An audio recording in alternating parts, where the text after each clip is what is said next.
Right, we're here with Elliot Turner, the new fitness and conditioning, or head of fitness and conditioning at Plymouth Argyle. First of all, welcome to Argyle.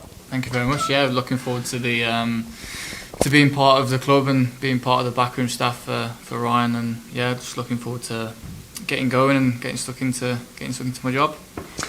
Let's find out a bit about you then, Elliot. So, obviously, you're taking over the role that John Lucas did before, head of fitness and conditioning. Where have you been and what have you done to get to this stage of taking this job?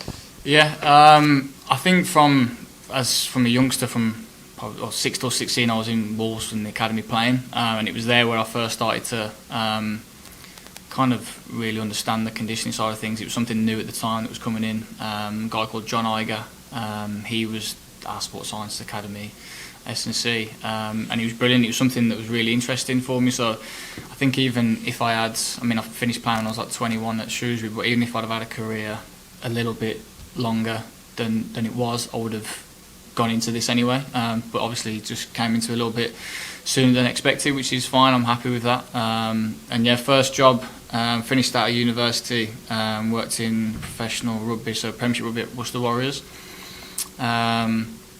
Loved it there, to be fair. It was like a big eye-opener from obviously all I've ever known is football, and then going into rugby. Then I wanted to get into football with it being my background and kind of what I know. Spoke to my old physio at Shrewsbury Town, and just said, can I come in and shadow the guy there who's head of fitness or sports science at the time? Said yeah, no problem. Went there.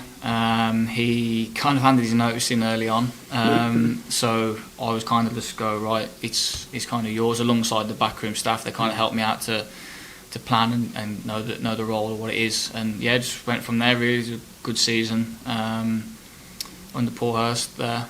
Did quite well as a team, probably overachieved really. He went to Ipswich, and then the people bring their own. New managers bring their own people as football. That's what happens. And yeah, that was when I started to kind of having to refigure what I'm going to do really, and then dived into non-league. So I went to Kidderminster Harriers. The chairman there at the time gave me a call and just said, "Listen, we want to build a performance department. Can you come and do it?" So yeah, it was brilliant. I think once at 2 years at Kidderminster, and then last year and a little bit this year went at Solihull Moors. So still in that non-league, national league kind of remit, but it's been a massive learning curve for me. I've been able to develop my own philosophy, learn from a few mistakes, and then yeah, just build a reputation really of working with players. I mean, luckily the clubs I've been at, the managers I've worked for have worked in the Football League, worked very high up, so their demands are quite high. So I've had to match those demands within my role, and yeah, it's been a real good learning curve to be in there, working with limited resources, working with so many budgets. You've only got so much to do, so everything I've wanted to implement, I've had to kind of be adaptable and create my own philosophy from that. Yeah, and then I had the phone call from Ryan, and just said he wanted me to come down and be a part of the team, be a part of the club. What you mentioned your philosophies there, Elliot. What are they? What sort of things do you like to do? What is the kind of the routine, I suppose, from an Elliot Turner session? I think that your philosophy has got to be like coming into here now. Obviously, there's a lot of travel involved, which is a thing that comes into my remit and the backroom staff of the recovery side of things. From a philosophy point of view, I think it's the best thing for a manager to have, trying to keep the same 11 on the pitch all the time, and it's up to him whether he wants to keep that same 11. But if he's got that availability for players within that role, then that's the best thing. So for me, he's just trying to create a robust squad. Obviously, the fitness side of things, you can be extremely fit team, but you might not be a strong team, so you might not be able to keep reproducing that.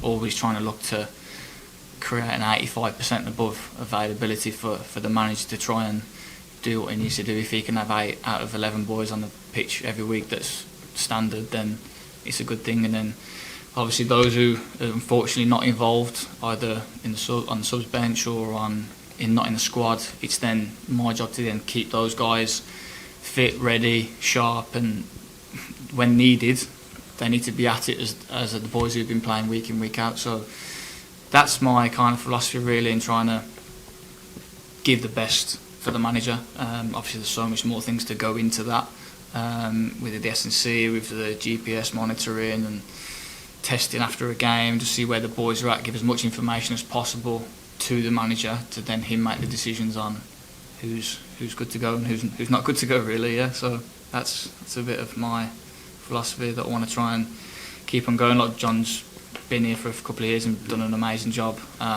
Spoke to him a lot as well, and it's also sometimes you don't want to change stuff too much too soon. Again, obviously you want to come in and try and make it my own, but there's also a good thing going. He's got them in a really good place, good routine, so it's about the right timings and little bits and pieces at each time to implement. Yeah. Just going back to when you were talking about the different roles and jobs, and even when you were a pro and as a player as well, they all were kind of in that Midlandsy sort of area. If you look at Wolves, you look at Shrewsbury, you look at Worcester, you look at Solihull. Obviously, you mentioned the travel, and coming down to Plymouth is a bit of a big one. But you know a few of the lads in the change room already. You know the gaffer. How much of a help was that in making the decision to come down to Argyle? Definitely. I mean, for myself, it's a big bonus. It's a positive. But even if that wasn't the case, it was still an opportunity to come to such a big football club, and to have such a big role, that I wouldn't be able to even think about turning it down anyway. So I'm really pleased, and obviously looking forward to get going and working for the club. But like you said, knowing some of the boys, the players and some of the staff, more staff than I actually thought I knew. It's really good. So it's a positive, and it helps me settle in a little bit more and go from there. Yeah. Top stuff. Well, there's lots of trips to get to know the players that you don't know already. And as you said, it's been a good start to the season. So we look forward to seeing you for a long time here at Plymouth Argyle. So. Brilliant. Thank you very much. Cheers. Thanks for joining us.